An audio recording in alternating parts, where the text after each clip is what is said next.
So as someone who's already on their second marriage, I thought I was going straight to hell for getting that first divorce. So here's the thing, the Bible is very clear as to the reasons you can be divorced.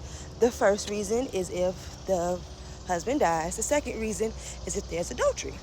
So that means all those other reasons that people have been getting divorced over the years are technically not included in the reasons why you can get a divorce. In Romans 7 and Malachi 2, God outlines this, just in case you wanted to reference it. But as I read Ezra 10 this morning, something else dawned on me.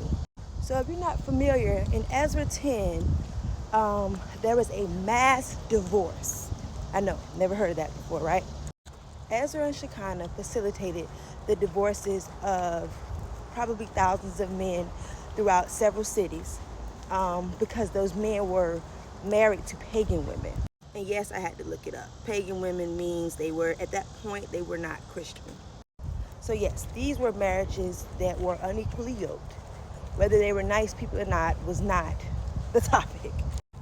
But as I read the chapter, it didn't necessarily feel like God was saying if you're unequally yoked, that was the third reason that you can get a divorce. It more so felt like choosing the lesser of two evils. So we do know that being unequally yoked is not okay. But we also know that God didn't write that down as one of the reasons for us to get a divorce. So basically, we should just choose the right partner from the beginning.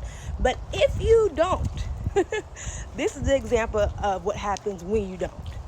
As always, I feel like God didn't put this story in the Bible for no reason. Yes, he didn't come out and say, oh, this is the third reason that you're allowed to get a divorce without going against God's word. But if you decide to do something on your own and marry someone who is not equally yoked with you, it can be the lesser of the two evils. Now, I'm not saying this to convict anyone.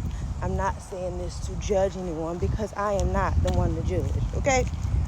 But now that you know better, we can do better. We can.